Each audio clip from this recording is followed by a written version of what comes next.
Good morning, my YouTube viewers. It is Palestine here. Welcome to my channel. I have so many things that I would like to talk about that I can't talk about everything I would like to talk about in one video. What I'm going to talk about in this video is the book Click, Stalk, Destroy, and it stands on PR firms used to destroy people. And Click, Stalk, Destroy, it was written by Dr. Jessica Taylor, who has a PhD in forensic psychology, and she has her own, she's a psychologist, and she has her own business, and she's written a number of books. She's a very prolific writer. And basically what happened was she got stalked. And she got stalked by a number of people.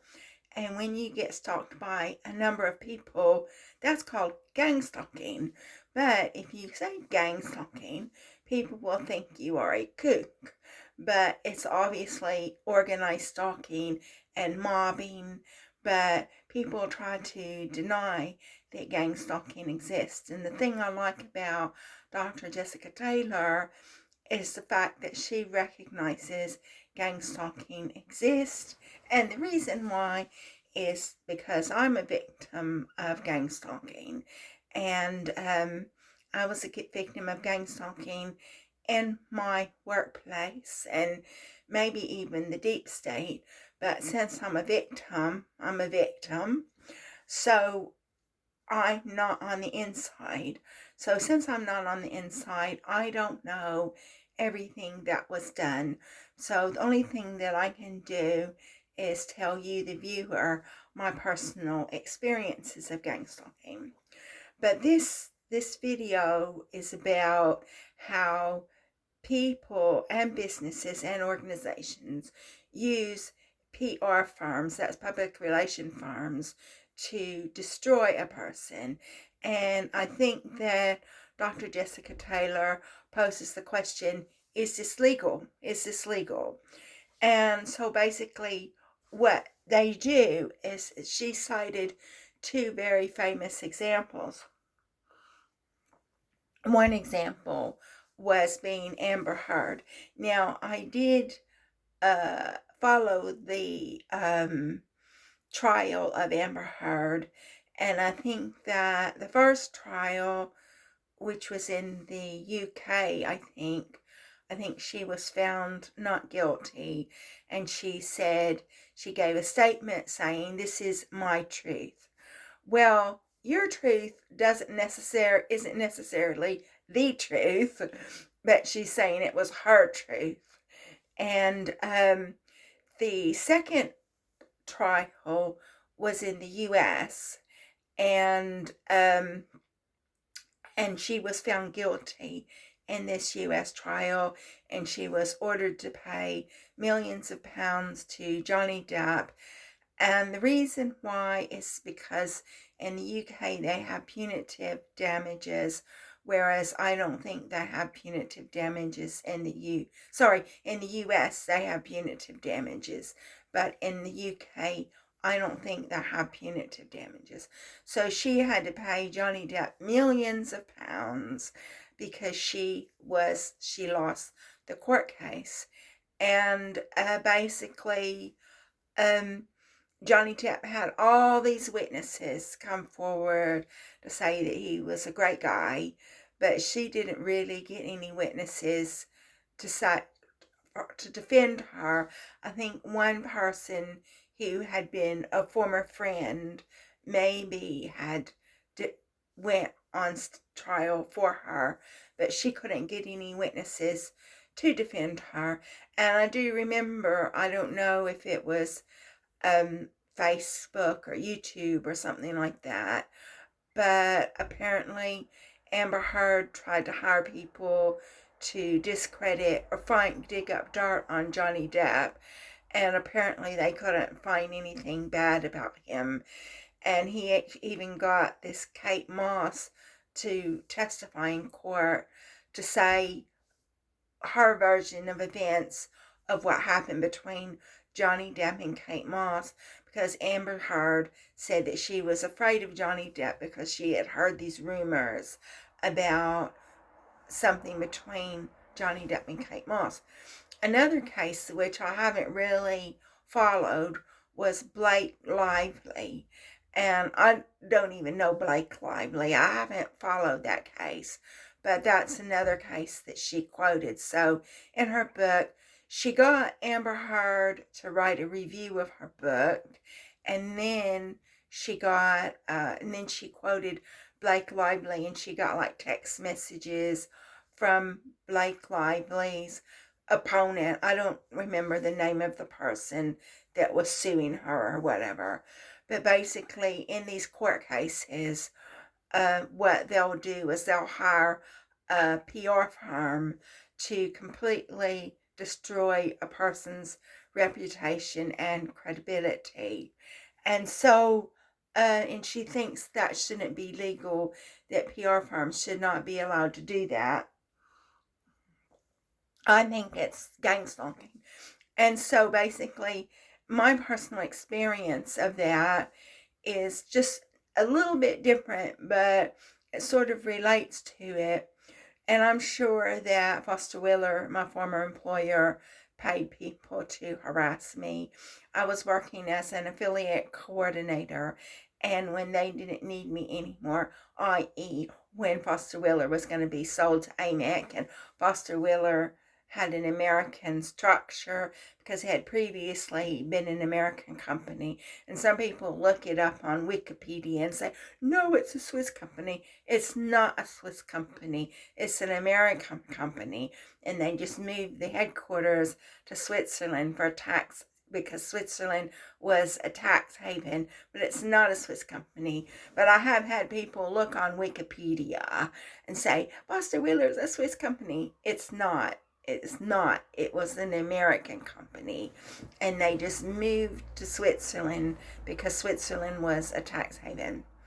And then,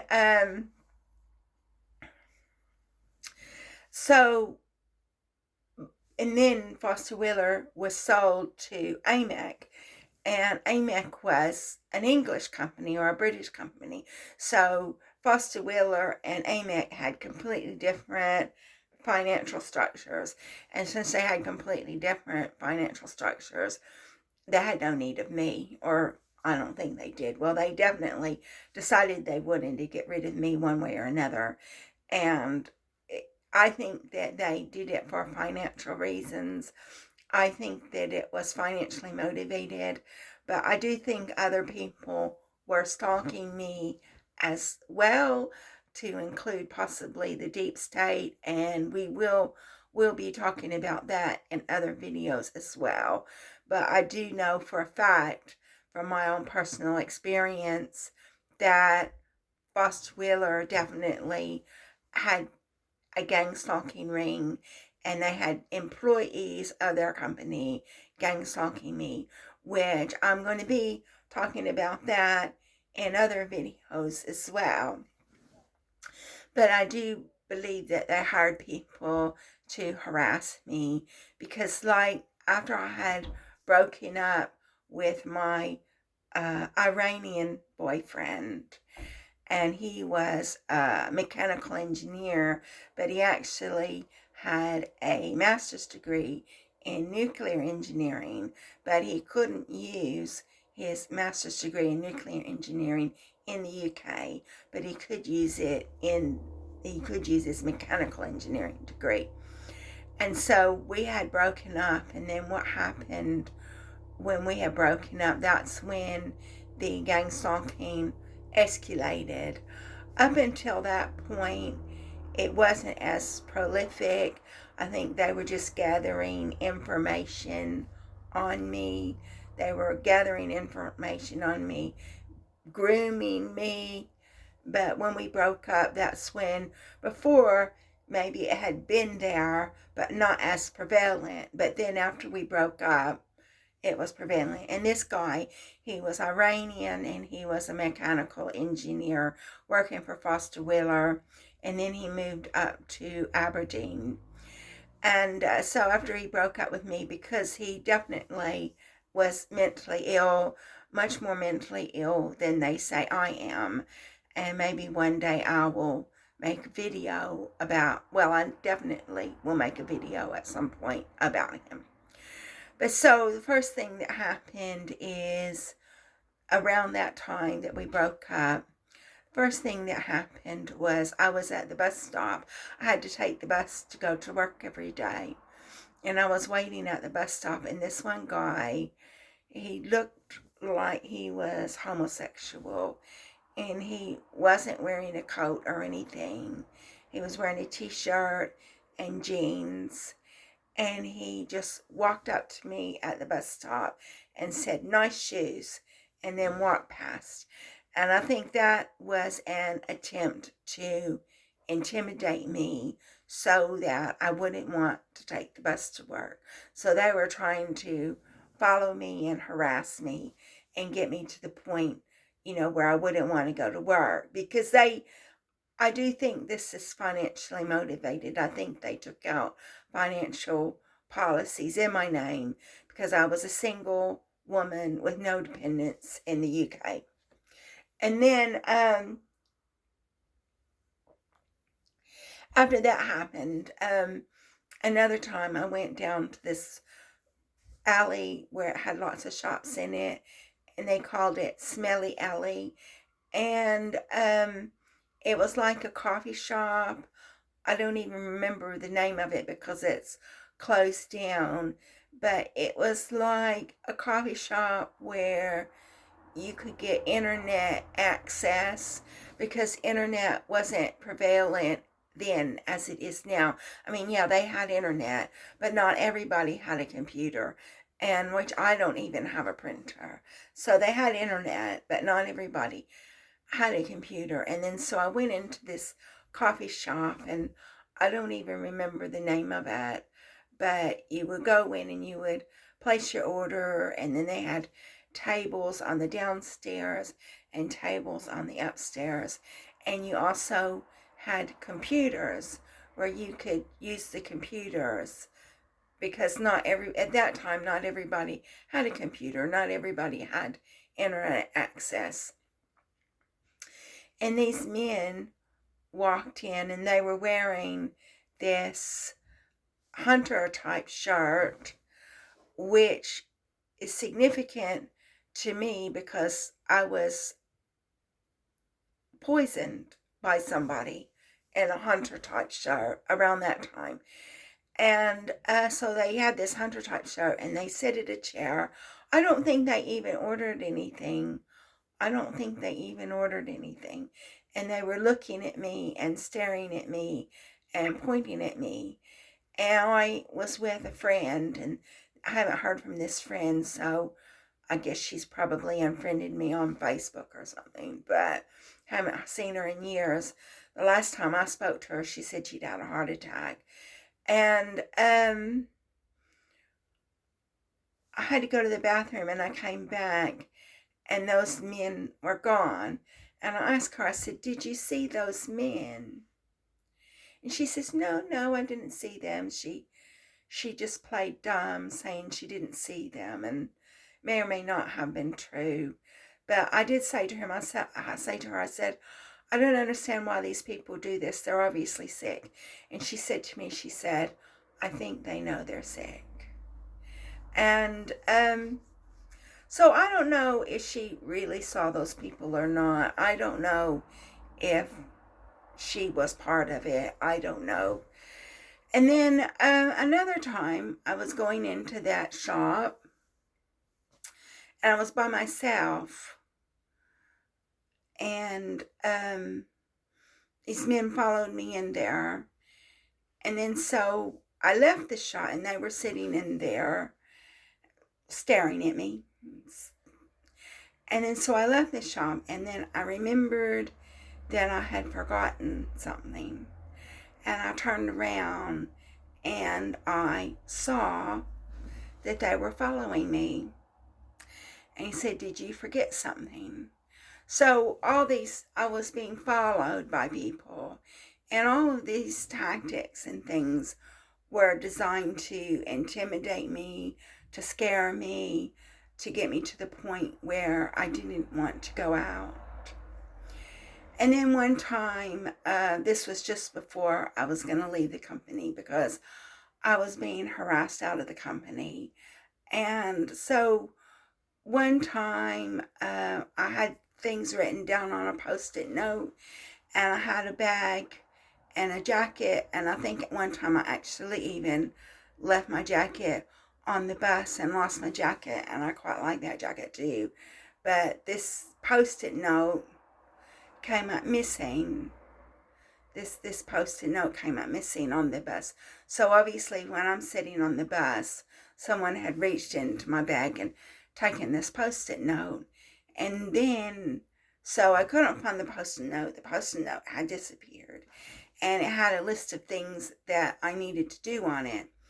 And then so the following morning, when I left my flat on the way to the bus stop, this woman rushed past me and shoved a Post-it note in my hand. And the Post-it note was the Post-it note that had been taken out of my bag. So these are examples of people that Foster Wheeler had employed to harass me. If they weren't employed to harass me, they were definitely part of the harassment ring. I was not aware of them working at Foster Wheeler. I had never seen them. So they were outside of Foster Wheeler.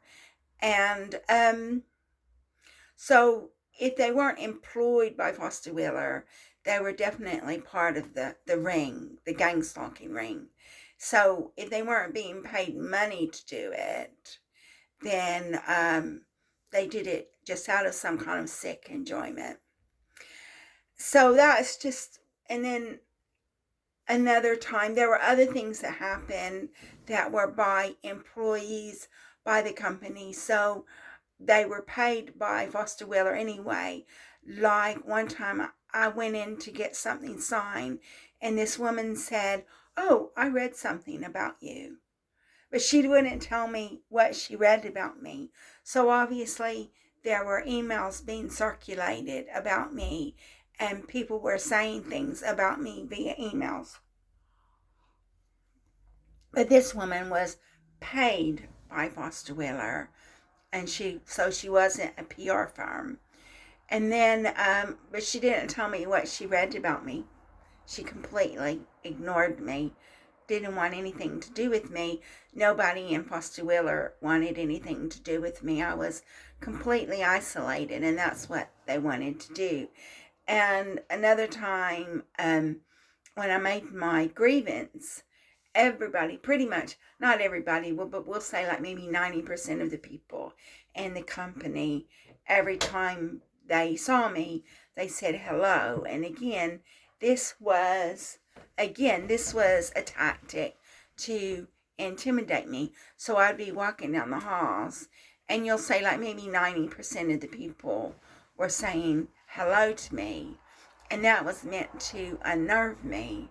And these people obviously were told to do it by the management of Foster Wheeler to do that. And so people who in IT, they would say hello to me, because whenever I was on my lunch break, I would walk around the building on my lunch break because it was a big building. And so everybody said hello to me.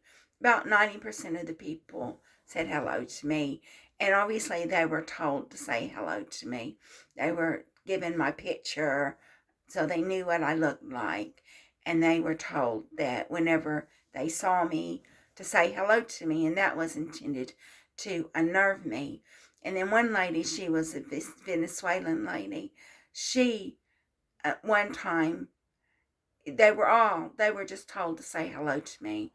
And but they didn't want anything to do with me. This one lady was a Venezuelan lady, and I was walking into one of the departments to get something signed, and she looked at me, and she made a really nasty face to me when nobody was watching. But when people were watching, she was really nice. That's how sick these people were. And this was a Venezuelan group. And then another thing, like going about Venezuelan, about retaliation. And one time I gave a presentation on harassment, and it was in the newspaper. And so Foster Wheeler took all those papers, removed them from the premises because they didn't want my picture to be in the paper, and they didn't want anybody to know that I was talking about harassment. So Foster Wheeler was a really big company. I think they employed people to go outside of the company to harass me, and I'm sure they had to pay for that service. But they also had people inside of the company who were being paid by Foster Wheeler to do that. And so they were told to do things to me. And since they were already on Foster Wheeler's payroll, I don't think they had to pay them any extra money. This definitely was orchestrated by the management of Foster Wheeler, because with the saying hello to me all the time, it started as soon as I made my grievance. As soon as I made my grievance, it started. And then, in addition to that, they would tamper with my emails, tamper with files, delete folders. And the thing is that I needed those files to do my job. And so what they were trying to do is they were trying to make it look like I couldn't do my job. So Dr. Jessica Taylor says that these PR firms are employed to destroy people and to circulate rumors and to spread disinformation about people, to destroy their reputation, destroy their credibility. And I said something about that in my last video that I made on this subject, where people from Foster Wheeler had circulated rumors about me. And of course, it didn't do any good for me to complain, because Foster Wheeler was doing it. Foster Wheeler covered everything up, and Foster Wheeler did this victim blaming, which is one thing that Dr. Jessica Taylor talks about. But yeah, one thing that Foster Wheeler did was they got employees of Foster Wheeler to approach somebody that worked for this other company called Prudential, because one employee of Foster Wheeler, she was married to somebody that worked at Prudential. And so this guy, she said a lot of things to this guy that was her husband that wasn't true. And he approached people, my friend network, and made those untrue comments to me, about me, to my so-called friends. And these friends, which they weren't friends, I know that now, these friends, instead of coming to me and telling me what people at Foster Wheeler were saying about me, they took it as a fact, and then they spread it around some more. So I didn't know for a year or two what was being said about me. And when I found out, as I said in my last video, I was filled with waves of revulsion. I was nauseous. I didn't actually vomit, but I felt like I was going to vomit. And I would just have waves of revulsion just go through me for weeks. And the gravity of what these people had done, like I found out these people who I thought were my friends were not my friends at all. And they were spreading gossip about me as well, because that's all it was just gossip, and they were taking it to be true. So I'm not friends with those people anymore after what they have done. So Foster Wheeler was such a big company that they could employ people outside of the company to harass me outside of the company, but they also had employees in the company who harassed me in the company and outside of the company. And then I tried to make a complaint about this woman, about this man. I didn't know the man's name. I think his first name was Phil, but I didn't know his last name. And I couldn't remember the name of the woman he was married to, but she was a secretary. And so she was a secretary, and she told him, and then he went into Prudential, and he told this lady called Gina, I won't say her last name, and she went and told everybody else. And then so I went to Prudential, and I tried to make a complaint to Prudential about what they had done, because it was, and then I was also a customer of Prudential, because I was a customer of Prudential because my phone is with Vodafone, and Vodafone has like an insurance account with Prudential. And then so because I was a Vodafone customer, I was, by being a Vodafone customer, I had insurance with Prudential. And so you would think that Prudential would want to take more care about making sure that their employees don't gossip about people, because you never know who is going to be a customer. I mean, these people that they're gossiping about are customers. And I tried to make a complaint to Prudential about what this woman Gina and Phil had done, and of course I didn't get anywhere. I had written it by hand, and because I didn't want to use the internet, and they said they couldn't read my writing, and could I type it? And then so I typed it and sent it to them, and then they said they're not going to do anything about it. But wouldn't you think, if you are a big business, a big insurance business, and you never know who your customers are going to be, wouldn't you think that you would want your employees to keep their gossip to themselves? But Prudential wasn't going to do anything about this. So I think that pretty much covers what PR firms did to me. I mean, obviously, Foster Wheeler hired people outside of the company to harass me and destroy me. And their employees, not only did they harass me in the company, they also went out of the company and harassed me and destroyed me. Destroyed my friendships. These people were not my friends. I found that out. I found that out when they didn't support me when I left Foster Wheeler. And they gossiped about me. They took the gossip and they spread it around. They took it as fact and they spread it around. So I can identify with what Dr. Jessica Taylor said in her book, Click, Stalk, Destroy, because it happened to me. It happened to me. And I follow Dr. Jessica Taylor on LinkedIn and Facebook. And when she posts something, I quite often make a comment saying it happened to me. They did the same thing to me.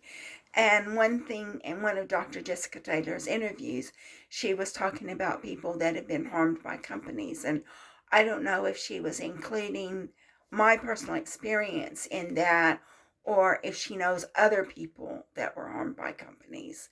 But I definitely was harmed by a company. My life has been ruined by Foster Wheeler. They ruined my reputation. They ruined my credibility. I was a very lonely, vulnerable person, and they took advantage of that. And I think it was done for financial reasons. I think that they had taken financial policies out on me and wanted to make a little bit of money. And if I had died, well, they would not have to pay me a pension. And apparently they would. I think that if you die before you get your pension, I think they have to give you the money back that you put in the pension. But I don't have any dependents, so there would have been nobody that they would have to give the money back to. So yeah, they would not have had to pay my pension. They would not have had to give the money back, even though it wasn't a lot of money, because I only worked for them for 7.5 years. But they definitely would not have had to pay my death and service benefit, because they would have just said that they couldn't find a beneficiary, and they would have benefited financially, taking an insurance policy out on me. So that's the end of this video. I've said everything that I want to say on this particular subject. I just wanted to give my personal experience about what it's like to have an organization hire another organization to destroy a person. I mean, Dr. Jessica Taylor, she was just talking about PR firms, and I don't know about any PR firm that was hard to destroy me, but I was harassed outside of work and inside of work, and that's what I wanted to talk about. So thank you so much for watching my video. If you like my video, please like and subscribe. Thank you very much for taking an interest in my very pathetic life.